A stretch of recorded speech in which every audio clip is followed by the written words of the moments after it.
If I'm ever supposed to do this again, I'm just going to stand up here and read all the lyrics from Rick and Shemaine's songs that they've written. And Rory's, I just...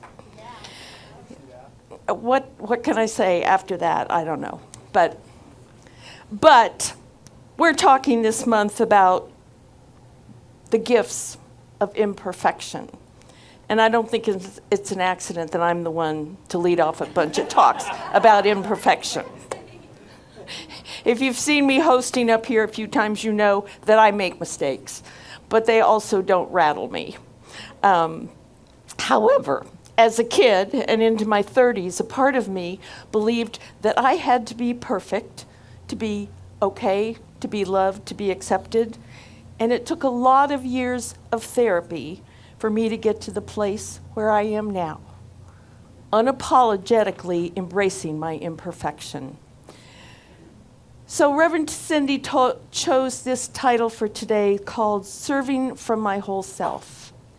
And what that means to me personally is it's letting go of the idea that in order for me to stand up here and do this or do any of the other things I do here or anything else, that I have to do it perfectly. 'Cause that's just, I like to say there was one guy that was accredited with being perfect and they hung him on the cross. So, I don't know that it's anything we really want to do. However, I know that I'm not the only one, right, that got a message somewhere that you're supposed to be perfect. Anybody else? Yeah, exactly. Or, if you can't be perfect, it's really important that you appear that way. If you can't do it, at least fake it so that nobody knows.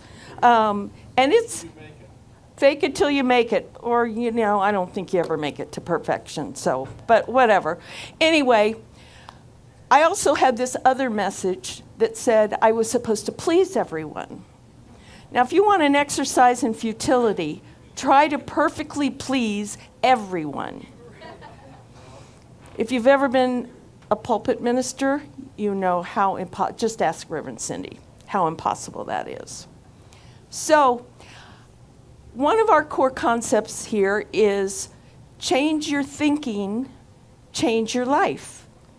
And we use all kinds of things, affirmations, spiritual mind treatments, meditation, classes and studying, choosing different ways of behaving, altering where and how we spend our time, and so much more in order to change our thinking. And much of the time, that's enough. It's sufficient to bring about the change that we want to have in our lives. And if we do that, it changes our conscious thinking. And if we do it long enough, it actually begins to change our unconscious thinking.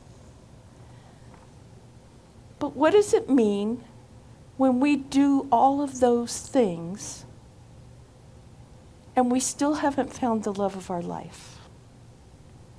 Or we're still struggling financially? Or we're in a job that we hate? Why hasn't changing our thinking changed our life? Well, a couple weeks ago, Reverend Cindy talked about the difference between our conscious and our subconscious mind. And the counseling ministry that I was in my life before Utah was particularly focused on helping people change their unconscious things in life.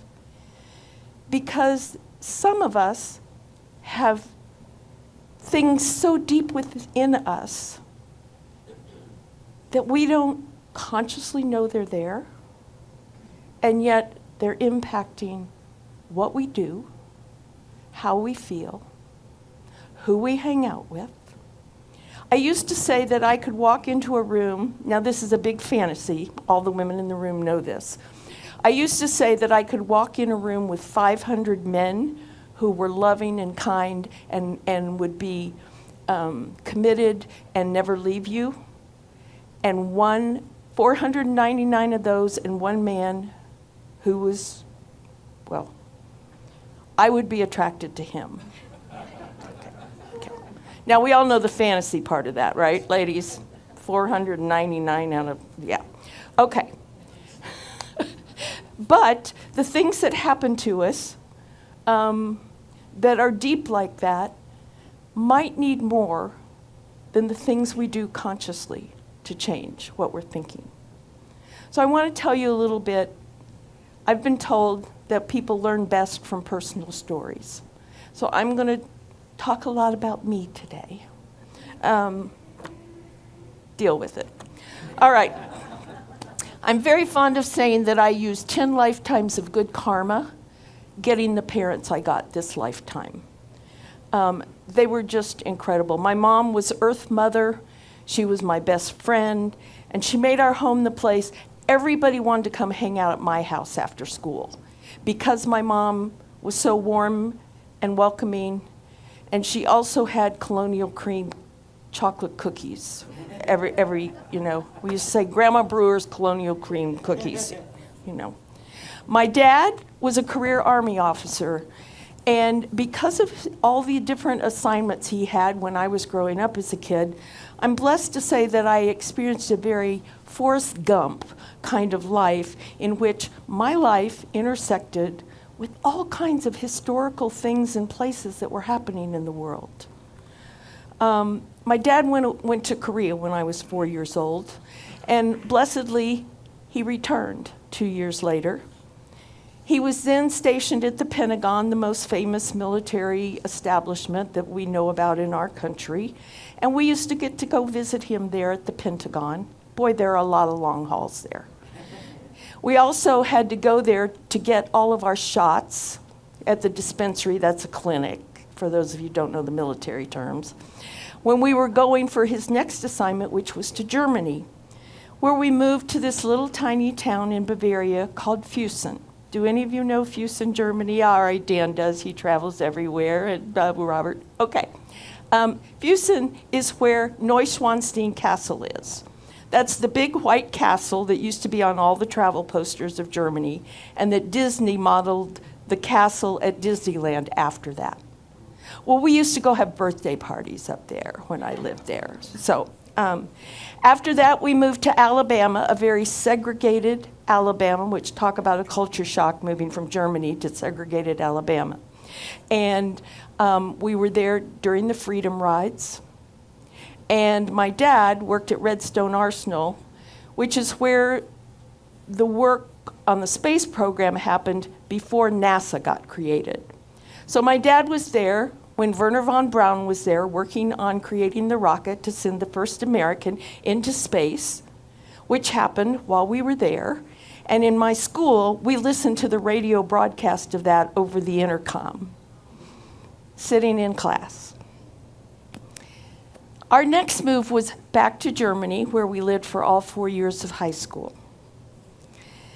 This was when Germany was still a divided country, East and West. Our Young Life group went to West Berlin during Thanksgiving of my junior year in high school. That was 1963, if you want to do the math. I'm 77. And while we were there, people came up crying to us because 5 days before we went was when John F. Kennedy was assassinated. And 5 months before we went there was when he was in Berlin and did his famous speech, Ich bin ein Berliner, which means I'm a Berliner, I'm one of you. It was expressing our care and that we were allies with them in the struggle they were going through. And people were just crying and crying. They were all so sad about that. We got to have tea one afternoon with Willy Brandt. He was the mayor of West Berlin, and if any of you know your history, he also became the Chancellor of Germany for many years after that.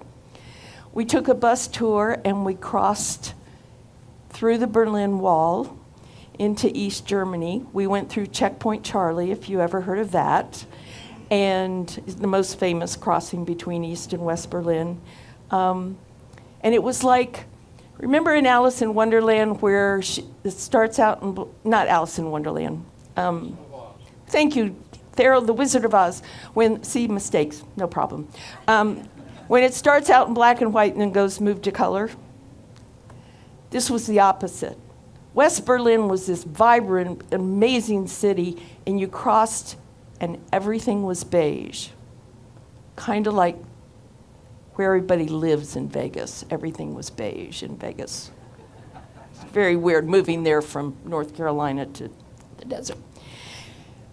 We also got to have an evening with refugees who had escaped across that border and shared that with us. To get to West Berlin, you had to travel through East Germany on a train. And these scary, threatening-looking East German soldiers boarded the train, searching everything, making sure we weren't smuggling any people into or out of West Berlin. Then I went to college. My junior year, I was working for a different presidential candidate. Because of that, I got to shake hands with Bobby Kennedy. And then I was watching the California primary because I was very invested in the outcome. I was on the East Coast, so it was very late at night when the returns were in. And I watched that same man that I had shook hands with be gunned down and killed on live TV. So that's just through college. I'll stop there. But the point is, and I bet if you all went back, you've had lives like that too. I don't know, maybe. Anyway, despite all of those events that I got to be part of, the great adventures of my own life, and I had a number of personal successes along the way, I still, at this unconscious level, thought I had to be perfect in order to be of any value. And as I said, I was trying to please everyone also. I was very fortunate that those unconscious messages, and I'm going to tell you how those got created in just a minute, they were balanced by those wonderful parents I told you who I had, who at a very early age and my whole life said, you can be anything you want to be, and they supported me in whatever I chose to do. So how did somebody who had so much support from loving parents get hampered by beliefs that I had to be perfect and please everyone? No one gave me a bad time if I made mistakes in my life. And I was completely supported when I made my own choices. I was 5 years old. We lived in New York while my dad was in Korea. And in New York, kids start to school at 4 years old. They do pre-primer and then kindergarten. So you start school at 4. Well, at 5 years old, I was going to school. I had this brown dress that had a pinafore. Anybody know what? It's kind of like an apron thing. And the apron was brown on one side and print on the other. And even back then, I didn't like print. You'll notice I'm almost always in solid colors. And so I was going to school, and my mom wanted me to wear it with the print side out because the brown side was faded. Now, I realize now it was her be perfect message because she didn't want people to think she sent her kid to school in this faded thing. So she wanted me to wear the print thing, so I had to do that.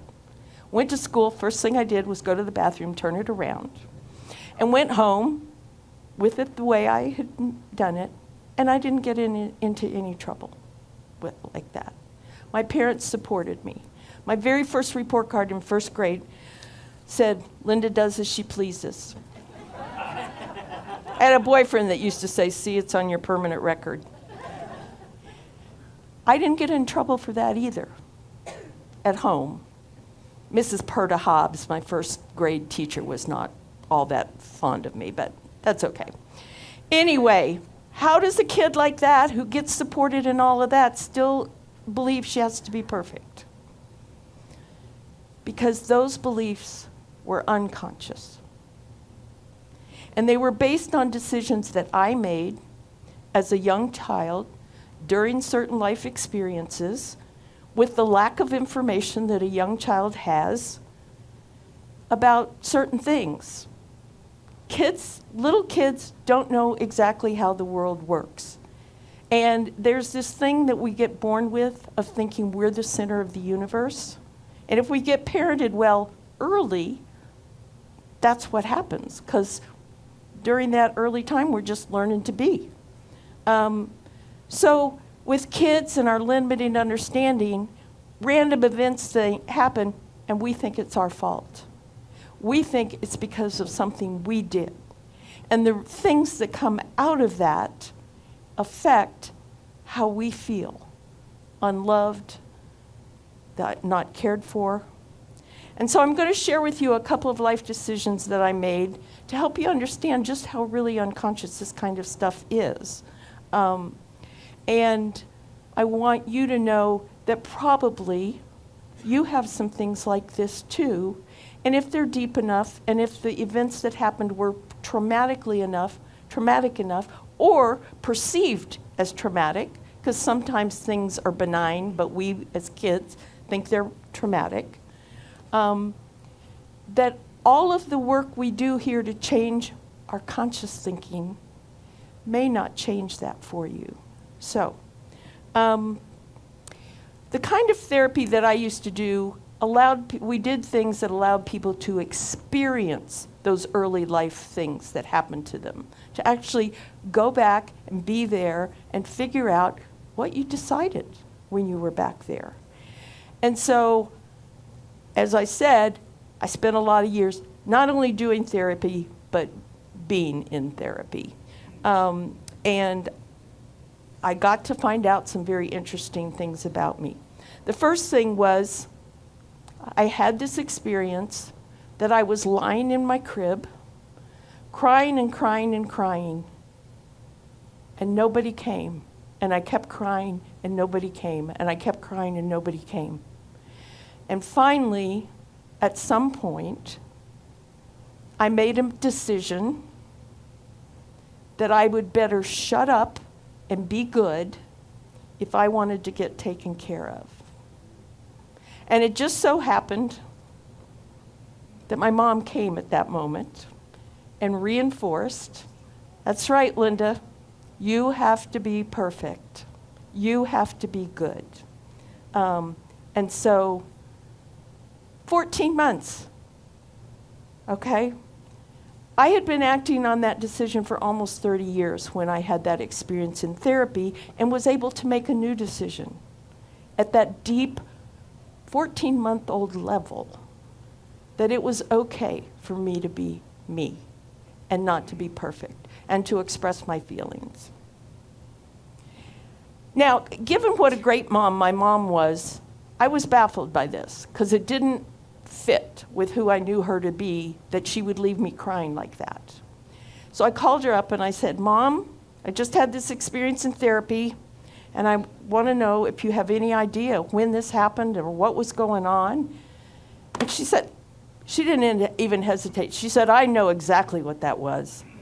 She said, my brother, Bobby, who was 15 months younger than I am and was 2 weeks late, it was time for him to be born. And she had said to the doctor, I don't think I can do bottles for 2 babies. Because back then you had to boil them and you had to sanitize them and you had to, cook the formula and all that kind of stuff. And she said, I just don't think I can do that for 2 babies, even though I was only taking them when I went to bed. And the doctor said, well, take her bottle away from her. She's old enough. And my mom said, but she'll cry. And the doctor said, oh, she'll get over it. So I was lying in my crib, crying and crying for that bottle, and my mom didn't come. And I did it, and I did it. And then just coincidentally, she happened to show up at the moment I had decided to shut up and be good. And so I lived my life that way as much as possible. And it was very unconscious. I'm sure that doctor is long dead, but I really think he should have had to pay for some of that therapy that I had to get over it. So anyway, the other decision happened when I was about 4 years old. As I mentioned earlier, my dad was in the military. He had been in the Army Reserve since World War II. He got called back to active duty when Korea happened. And unlike now, war wasn't something the kids saw on TV all the time or on their video games or whatever. It was not something that was part of our day-to-day life. And so my parents couldn't figure out, how do we tell our kids? You know, we were 3 and 4 years old. How do we tell our kids, Daddy's going to war? And so they tried to figure it out at a kid level, and so what they told us was that there was something really bad happening in the world, and there were little kids that were in danger there, and that they needed my daddy to take care of them. And I thought, but I need my daddy to take care of me. What did I do wrong that he's leaving me to go take care of those other kids? And then as soon as he got back, my aunt and her soon-to-be husband had been waiting for my dad to get back to have their wedding. And so like the day after he got back, they had their wedding. So the first thing that happens, my dad gets back, and instead of just with us, we're at this wedding. And I vividly remember sitting in that church, and my dad was up front, being the best man in the wedding, and it felt like it was 10 miles away. And I remember sitting there in that church and saying to myself, I'm not ever going to let him get close to me again. So he can't know who I am, so he won't leave me again. And regrettably, I spent most of my life until after he had died, keeping my dad at a distance. And only after he was dead was I able to realize how unconditionally he loved me. And that he thought I was perfect. So that second decision had a much greater impact on my life because I was older when it happened, and so I had more of a memory of it. It also went on much longer. Instead of a few minutes, it went on for 2 years. And the first decision was pretty much negated a lot with my mother because of all the love and care she provided for me. But with my dad, that first decision of needing to be perfect got reinforced by the second thing that happened with him. And so he also, gone 2 years, and he went to work every day.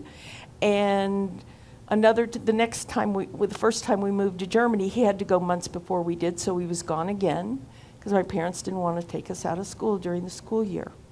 So all of those things, and I know that you all have things like that in your lives too.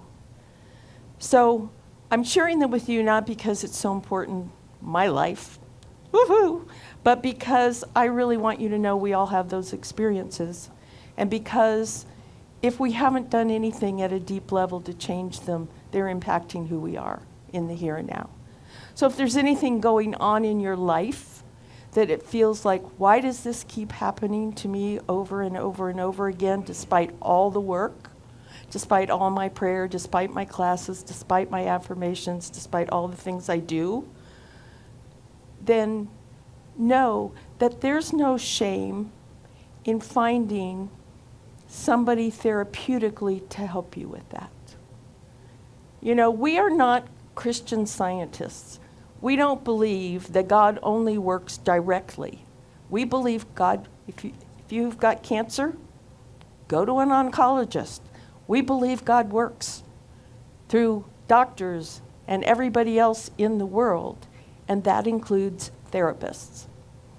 So I want to say, if there's something in your life that gets happened over and over and over again, please know there are options for you on how to change that.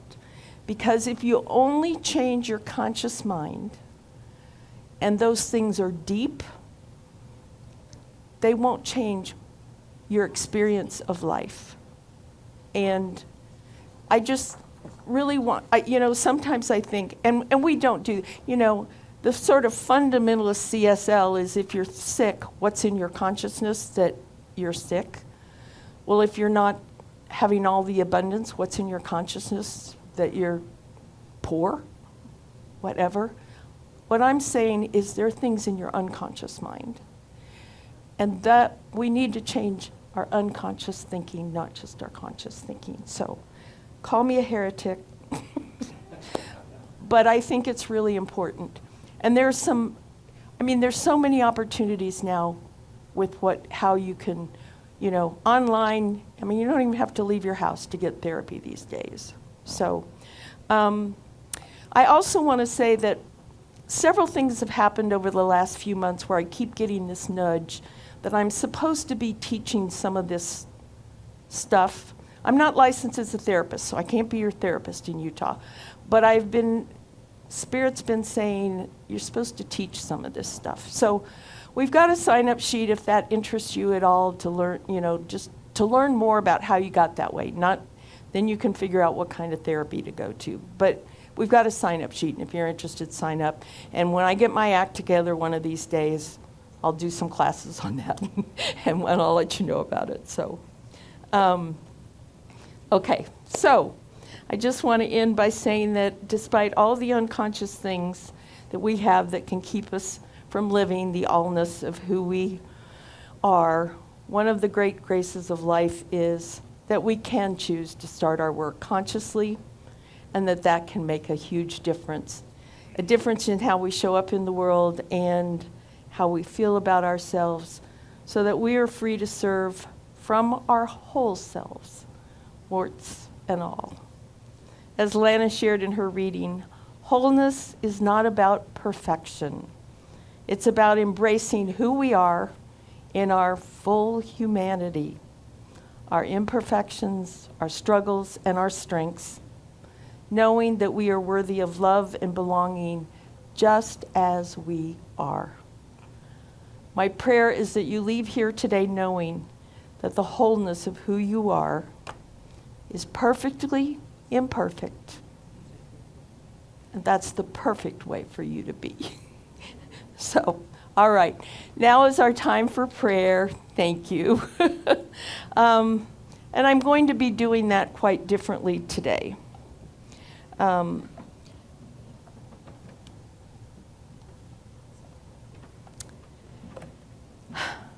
Yesterday, I was one of several people who was copied on an email to Reverend Cindy from one of our longtime members who shared a Substack article called, "If your church doesn't mention Ukraine this Sunday, you may need to leave." That article was written by John Pavlovitz, who's described in Wikipedia as an American former youth pastor and author, known for his social and political writings from a liberal Christian perspective. This member reported that she was not someone who was usually politically involved, but said that she had, and I quote, "never been so politically enraged over anything as I currently am over the unforgivable treatment shown Ukrainian President Zelensky by our U.S. President and Vice President in yesterday's meeting at the White House." She went on to say, "Reverend Cindy, you may choose not to use the pulpit to express this outrageous Trump act against his house guests, but I sincerely hope that you will do so, and I certainly understand if you do not." Another person responded by saying, "We have a very mixed congregation, and when we get political over anything, we anger many of our folks." Yet another person responded with, "I go to church for a healing of my heart, not to be enraged once again." So I think this is another example of the great division that currently exists in our country, in our world, and I think it's essential that we not allow it to divide our spiritual family as it has so many families and organizations. Since Reverend Cindy's on vacation, it fell to me to decide how to deal with this today. And what I was led to do was first to acknowledge that our congregation is comprised of people of various political beliefs. But I would hope that we can all agree on the values of peace, of kindness, and of love. Can we agree on that? Okay. All right. So, instead of our regular kind of prayer, I'm going to read two somewhat well-known prayers for peace and our global CSL vision. We've got printed copies available in the lobby in case any of you are finding it hard to stay centered in peace, love, and kindness these days, and think it might be helpful as part of your daily practice to read these prayers. And so I just want to say, let's rise above the divisiveness of the world and gather here in the oneness of spirit and in the values that we do share.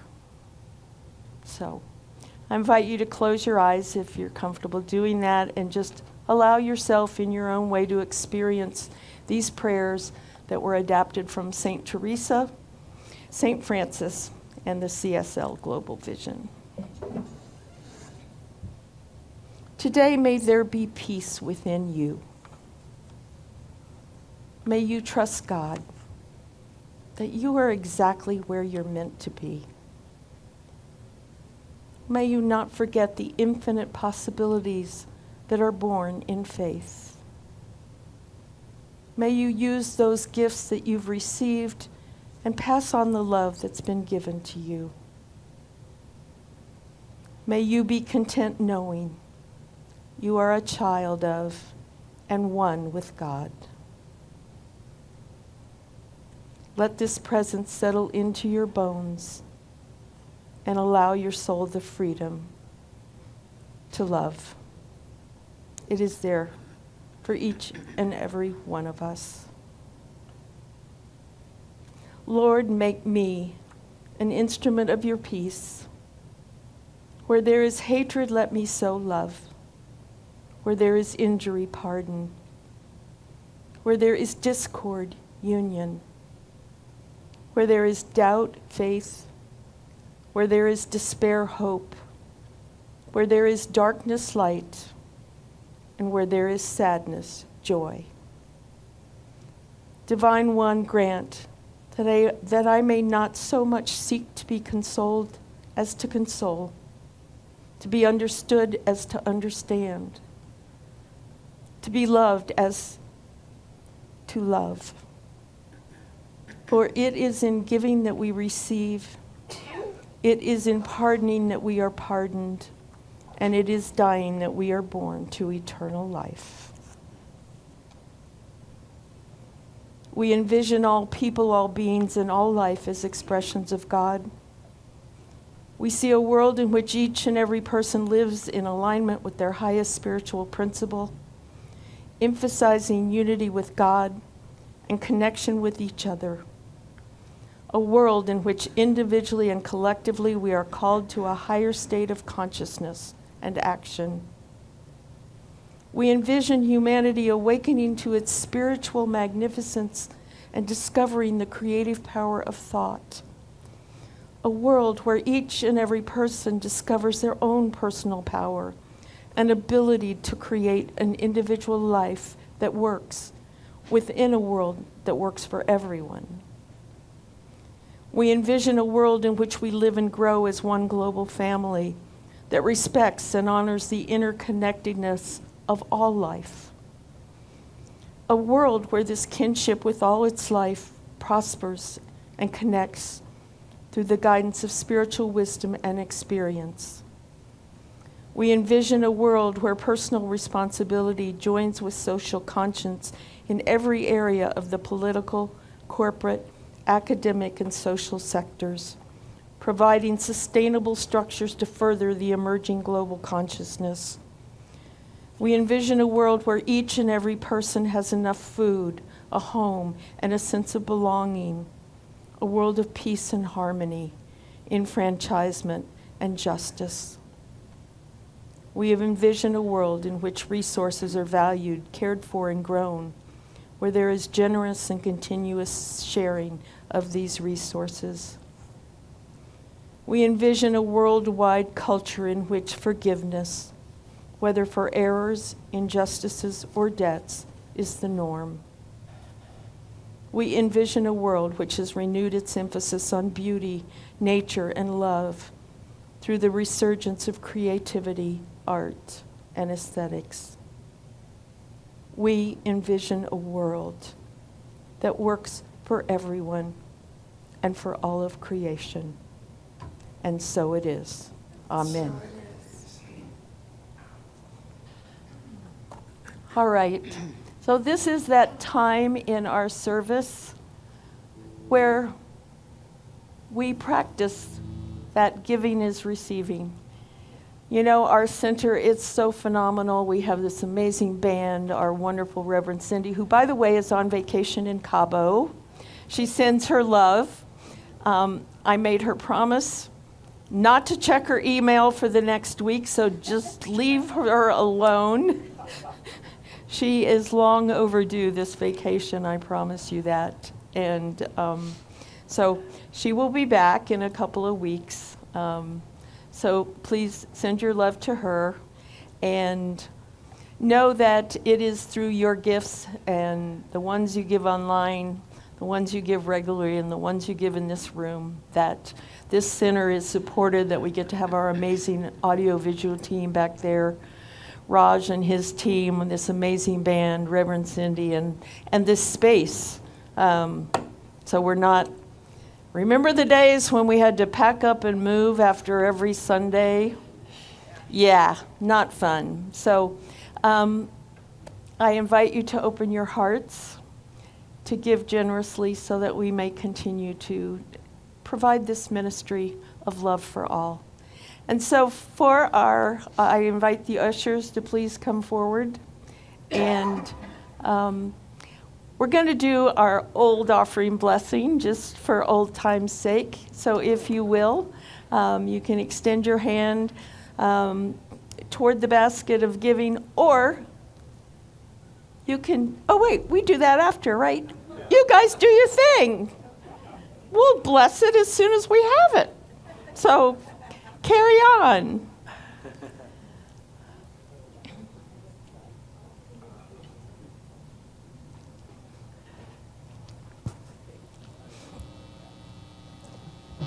Entertain them. Tune your guitars.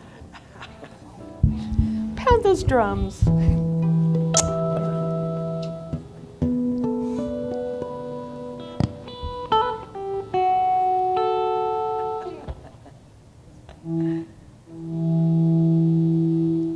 Yet another mistake. Oh dear. I'm going to break down and melt in a puddle. I made another mistake in front of everybody.